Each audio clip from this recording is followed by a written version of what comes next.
Hello दोस्तों, welcome to jobs CoWIN. आज की वीडियो है केंद्रीय विद्यालय संगठन केवीएस रिक्रूटमेंट के ऊपर। इस वीडियो में हम डिस्कस करेंगे कि इसमें आपकी कितनी सीट्स हैं, इसमें क्या क्वालिफिकेशन चाहिए, इसका फॉर्म फिलअप कैसे होगा।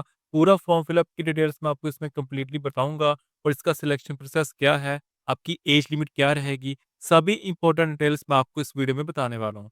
तो बिना टाइम वेस्ट की वीडियो को शुरू करते हैं। फॉर्म फिलिंग स्टार्ट करने से पहले इस रिक्रूटमेंट की इंपॉर्टेंट डिटेल्स पहले मैं आपको बता देता हूँ।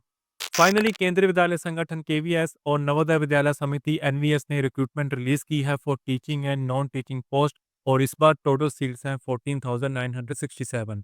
अगर जॉब प्रोफाइल की बात की जाए तो स्क्रीन पर आप टीचिंग स्टाफ की टोटल पोस्ट देख सकते हैं और हर एक पोस्ट की सीट्स वहाँ पर क्लियरली मेंशन्ड है एंड नॉन टीचिंग स्टाफ की पोस्ट भी आप स्क्रीन पर चेक कर सकते हैं। इसमें टीचिंग स्टाफ के लिए 12th ग्रेजुएशन पोस्ट ग्रेजुएशन के साथ साथ बीएड डिग्री या डिप्लोमा इन एलिमेंट्री एजुकेशन होना लाजमी है और नॉन टीचिंग स्टाफ के लिए ग्रेजुएशन डिग्री होल्डर 12th पास या 10th पास भी अप्लाई कर सकते हैं।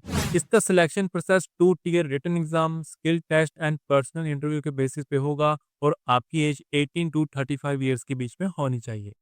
इसका अप्लाई लिंक एंड इसका सिलेबस का डिटेल्स आपको मेरी वीडियो के डिस्क्रिप्शन में मिल जाएगा। तो चलिए देखते हैं केवीएस का फॉर्म आपको कैसे फिलअप करना है स्टेप बाय स्टेप। तो जैसे ही आप ये वेबसाइट ओपन करेंगे तो यहाँ पर आपको न्यू रजिस्ट्रेशन का ऑप्शन मिलेगा। तो सिंपली आप इस ऑप्शन पर क्लिक करें और एक न्यू टैब ओपन होगी और यहाँ पर आप इसकी डिटेल्स रीड आउट कर सकते हैं। इसको स्क्रॉल डाउन करना और इस ऑप्शन को टिक मार्क कर देना and click here to proceed पर क्लिक करें। अब सबसे पहले आपको रजिस्ट्रेशन करनी होगी जिसमें आपका name, father name, mother name. Just make sure जो 10th मार्कशीट में आपका नेम मेंशन्ड है, आपके फादर नेम, मदर नेम, जो भी डिटेल्स आपके 10th मार्कशीट में है वही सेम डिटेल्स आपको यहाँ पर डालनी होगी। तो सबसे पहले यहाँ पर आपका नेम आ जाएगा, यहाँ पे father name, your mother name और यहाँ से आप अपना डेट ऑफ बर्थ सेलेक्ट कर लीजिएगा। अब यहाँ पर पूछा गया है जेंडर, मेल फीमेल आप चूज़ कर लीजिएगा। अब पूछा गया है आइडेंटिटी टाइप, तो यहाँ पर आप पैन कार्ड या अगर आप आधार कार्ड भी अपलोड करना चाहते हैं तो वो भी आप यहाँ पर अपलोड कर सकते हैं। सिंपली आपको यहाँ पर पैन कार्ड का ऑप्शन या आधार कार्ड का ऑप्शन चूज़ कर लेना और यहाँ पर उसका नंबर आप मेंशन कर दीजिएगा। अब दोबारा सेम डिटेल्स आपको यहाँ भी लिखनी होगी, आपका name, father name, mother name, आपकी डेट ऑफ बर्थ और यहाँ पर आपका जेंडर। अब यहाँ पर पूछा गया हाउस, तो यहाँ पर आप अपना हाउस नंबर मेंशन कर दीजिएगा, ये ऑप्शनल फील्ड है। और यहाँ पर अपना पूरा एड्रेस आप मेंशन कर दीजिएगा कि आप कौन सी कॉलोनी से हैं या आप कहाँ से हैं।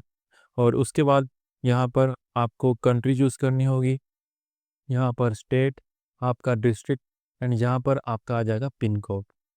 ये सब फिलअप करने के बाद अब नेक्स्ट ऑप्शन है, आपको अपनी ईमेल आईडी यहाँ पर मेंशन करनी होगी।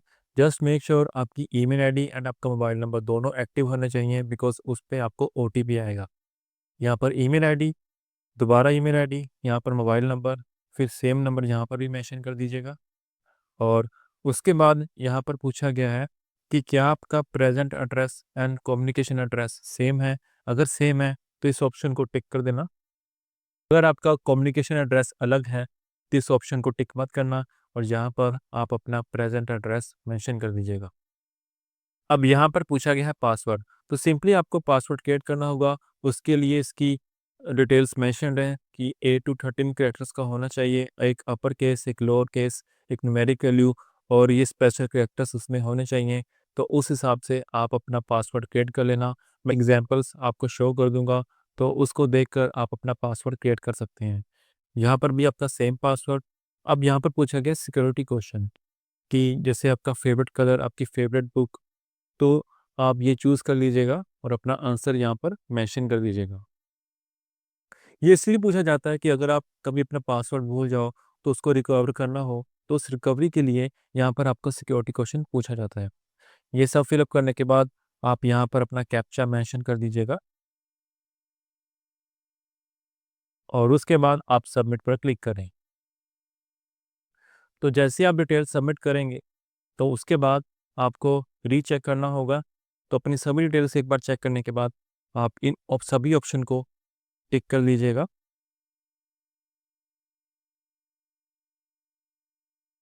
और उसके बाद आप आई एग्री पर क्लिक करें और submit and send OTP to your verified mobile number. अभी आपको एक ओटीपी आएगा, तो इसके लिए आप यस पर क्लिक करें। अब यहाँ पर आपके मोबाइल नंबर पर एक ओटीपी आया होगा, उस ओटीपी को आपको यहाँ पर एंटर करना होगा।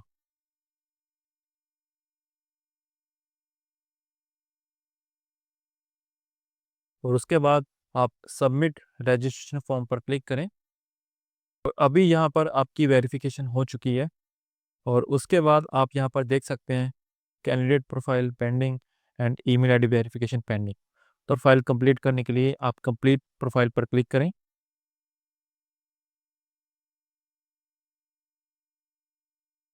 तो उसके बाद सबसे पहले ऑप्शन है पर्सनल डिटेल, तो इसके लिए आप यहाँ पर क्लिक करें। अब आपको आगे की डिटेल्स भरनी होगी। यहाँ पर पूछा गया है नेशनैलिटी, तो आप अपनी नेशनैलिटी चूज़ कर लीजिएगा। अब पूछा गया है कि ऐसी कैटेगरी से हो, SC ST OBC EWS या जनरल कैटेगरी, वो आप अपने हिसाब से चूज़ कर लीजिएगा। दोबारा यहाँ पर कंफर्म कैटेगरी। अब यहाँ पर पूछा गया are you person with any disability, अगर डिसेबिलिटी है किसी को तो वो यस ऑप्शन क्लिक कर देना और वहाँ पर अपनी डिटेल्स मेंशन कर सकते हैं, एल्स आप इसको नो रहने देना। यहाँ पर अगेन डिसेबिलिटी के लिए पूछा गया है। अब यहाँ पर पूछा गया एक्स सर्विसमैन, यस नो, वो आप चूज़ कर लीजिएगा। अब यहाँ पर पूछा है वर सर्विंग एज, क्या आप कभी रेगुलर KVS एम्प्लॉय या NVS एम्प्लॉय रही हो, अगर नहीं तो आप नॉट एप्लीकेबल का ऑप्शन चूज़ कर दीजिएगा। यहाँ पर पूछा गया है do you have 3 years continuous service in central government, तो आप इसको भी नो रहने दीजिएगा। ये सभी ऑप्शन आप अपने हिसाब से चूज कर लीजिएगा। अब यहाँ पर पूछा गया है विजिबल आइडेंटिफिकेशन मार्क, जैसे कि आपका कोई ब्लैक मोल हो, कोई आपका बर्थ मार्क का साइन हो या कोई कट मार्क हो, वो आप यहाँ पर मेंशन कर दीजिएगा। अब यहाँ पर पूछा गया कि आप सिंगल हो मैरिड हो, तो वो भी आप अपने हिसाब से चूज़ कर लीजिएगा। अब यहाँ पर आप अपना कैप्चा एंटर कीजिए और अपना फॉर्म आगे हम कंटिन्यू करेंगे, तो उसके लिए आपको सेव एंड नेक्स्ट पर क्लिक करना होगा। अब नेक्स्ट ऑप्शन में आपसे पूछा जाएगा कि आपकी फ़ोटोग्राफ एंड आपका सिग्नेचर। तो यहाँ पर डिटेल्स आप देख सकते हैं कि minimum 10 KB and maximum 200 KB, इसके बीच में ही आपकी फ़ोटो का साइज़ होना चाहिए। और सिग्नेचर के लिए minimum 10 KB and maximum 50 KB। और आपका जो फ़ोटो एंड सिग्नेचर है वो आपका JPG फॉर्मेट में ही होना चाहिए। तो अपना फ़ोटो अपलोड करने के लिए सिंपली आप चूज़ फाइल पर क्लिक करें।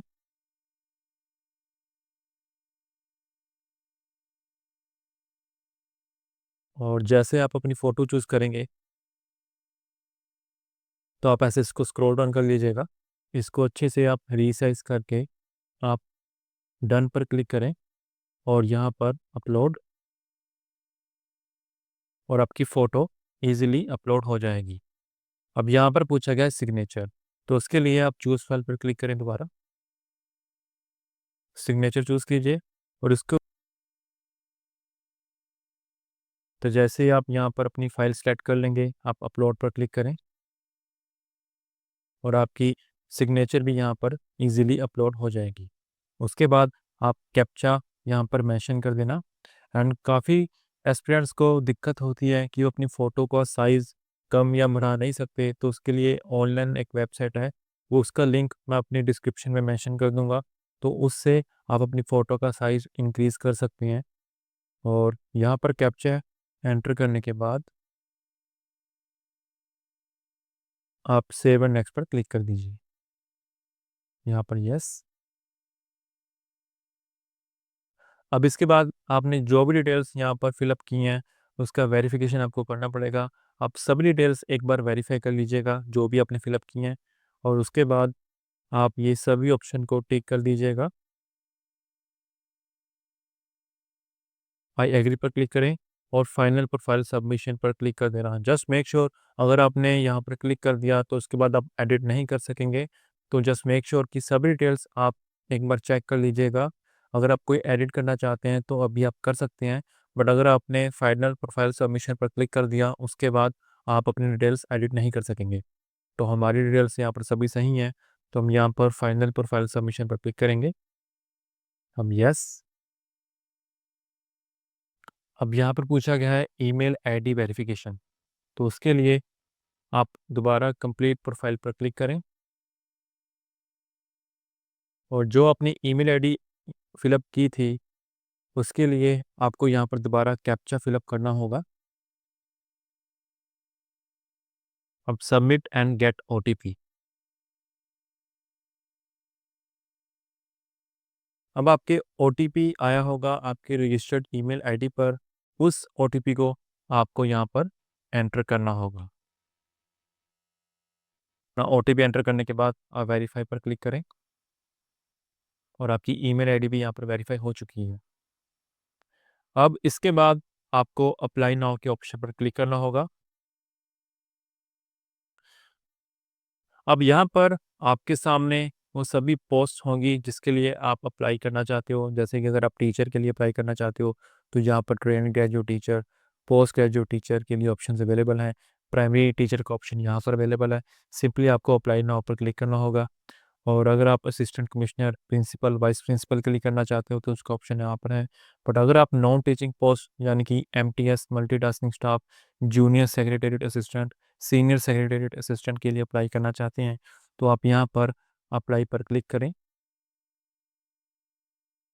अब यहाँ पर आपसे पूछा जाएगा do you wish to apply finally, तो आप यस पर क्लिक करें। अब यहाँ पर आपको अपना एप्लीकेशन फॉर्म कंप्लीट करना होगा तो उसके लिए कंप्लीट एप्लीकेशन फॉर्म पर क्लिक करें। Apply for details. और आप यहाँ पर ये सभी नॉन टीचिंग पोस्ट हैं। आप चेक कर सकते हैं कि आपको किसके लिए अप्लाई करना है। एडमिनिस्ट्रेटिव ऑफिसर, फाइनेंस ऑफिसर, आप सभी के लिए भी कर सकते हो या जिस पोस्ट के लिए भी आप एलिजिबल हो आप वो पोस्ट यहाँ पर सिलेक्ट कर लीजिएगा। जैसे कि हम junior secretary assistant and MTS के लिए अप्लाई करना चाहते हैं तो इसके लिए हम पोस्ट यहाँ पर सिलेक्ट कर लेंगे। अब यहाँ पर पूछा जाएगा मीडियम ऑप्शन ऑफ टायर 1 कि आपका एग्ज़ाम जो है वो आप किस लैंग्वेज में चाहते हैं तो अपनी लैंग्वेज वहाँ पर आप चूज़ कर लीजिएगा। अब यहाँ पर पूछा गया वर्क एक्सपीरियंस, तो आप जिस पोस्ट के लिए हमने अप्लाई किया है उसमें कोई एक्सपीरियंस रिक्वायर्ड नहीं है तो हम ये सभी ऑप्शन को यहाँ पर टिक कर लेंगे। No work experience required. Language competency option, तो वो भी आप चूज़ कर लीजिएगा। अब यहाँ पर पूछा गया knowledge of computer operation and data entry, तो आपको इसको यस ही करना होगा। अब यहाँ पर पूछा गया do you have any experience, तो अगर आपके पास कोई एक्सपीरियंस है तो आप यस करना है, एल्स आप इसको भी नो रहने देना। अगर है do you possess minimum typing speed, तो आप यहाँ पर अपनी टाइपिंग स्पीड जो है वो आप इनमें दोनों ऑप्शन में से कोई ऑप्शन चूज़ कर लीजिएगा। इनको चूज़ करने के बाद आप दोबारा कैप्चा यहाँ पर एंटर करें एंड सेव एंड नेक्स्ट पर क्लिक कर दीजिए। अब यहाँ पर आपसे आपकी क्वालिफिकेशन डिटेल्स पूछी जाएंगी जैसे कि पास स्टेटस, पास्ट, और यहाँ पर आपका पासिंग ईयर, और यहाँ पर आपकी 10th की डिटेल्स, आपका बोर्ड की आपका CBSE बोर्ड था या स्टेट बोर्ड था वो चूज़ कर लीजिएगा। यहाँ पर रिज़ल्ट बोर्ड की वो आपका परसेंटेज था या CGPA था तो वो आप यहाँ पर चूज़ कर लीजिएगा और यहाँ पर अपनी CGPA आप मेंशन कर देना। ऐसे ही सेम 12th के लिए आप चूज़ कर सकते हैं ऑप्शन आपका पासिंग ईयर, आपका +2, और यहाँ पे आपका कौन सा बोर्ड था, रिज़ल्ट बोर्ड, CGPA और परसेंटेज वो भी चूज़ कर लीजिएगा। इसी तरह से ग्रेजुएशन के लिए आप डिटेल्स फिलअप कर सकते हैं। ऐसे ही डिटेल्स फिलअप करने के बाद आप दोबारा यहाँ पर कैप्चा एंटर करने के बाद आप सेव एंड नेक्स्ट पर क्लिक कर देना। और अब ये सभी डिटेल्स फिलअप करने के बाद आपको दोबारा अपनी डिटेल्स चेक करनी होंगी और आप दोनों ऑप्शन पर क्लिक करें। Apply for an educational details, I agree पर क्लिक करें and final submission of application पर आप क्लिक कर दीजिए। अब यहाँ पर यस। अब उसके बाद आपका फॉर्म पूरा कंप्लीट हो चुका है। अब यहाँ पर सिंपली आपको अपनी पेमेंट करनी होगी। अगर आप जनरल कैटेगरी से हो तो उसकी पेमेंट अलग है, फ़ीस उसकी अलग होगी। OBC के लिए अलग है, SC ST के लिए, सभी के लिए अलग अलग फ़ीस होगी और जितनी पोस्ट आप सेलेक्ट करेंगे उतनी आपकी फ़ीस बढ़ जाएगी। तो उस हिसाब से आप इसके लिए अपनी फ़ीस पे कर सकते हैं एंड आपका फॉर्म उसके बाद कम्प्लीटली सबमिट हो जाएगा। अपनी फ़ीस पे करने के लिए सिंपली आप पे एग्जामिनेशन फ़ीस पर क्लिक करेंगे और यहाँ पर ऑनलाइन पेमेंट का ऑप्शन चूज़ करें, प्रोसीड फॉर पेमेंट। अब ओके, और यहाँ पर आपको ऑप्शन आ जाएगा कि आप अपनी पेमेंट कैसे करना चाहते हैं। यहाँ पर प्रोसीड फॉर पेमेंट, और यहाँ पर आपको इसका पेमेंट का ऑप्शन अलग अलग यहाँ पर विजिबल होंगे कि आप debit card, credit card, UPI या QR किसी भी मीडियम के थ्रू आप अपनी पेमेंट कर सकते हैं और उसके बाद आपका फॉर्म जो है वो फाइनली सबमिट हो जाएगा। तो इस तरह से आप केवीएस रिक्रूटमेंट के लिए हर एक पोस्ट के लिए आप अपना फॉर्म ईज़िली फिल अप कर सकते हैं। आई होप आपको ये वीडियो काफ़ी इन्फॉर्मेटिव लगी होगी एंड अगर आपको इस वीडियो से हेल्प हुई हो तो इस वीडियो को लाइक एंड शेयर ज़रूर करना और साथ ही हमारे चैनल को ज़रूर सब्सक्राइब करना, तो कि कोई भी न्यू रिक्रूटमेंट अपडेट आए तो उसकी इन्फॉर्मेशन आपको सबसे पहले मिल जाए। तो मिलते हैं अगली वीडियो में किसी और न्यू रिक्रूटमेंट के साथ। तब तक के लिए गुड बाय, टेक केयर।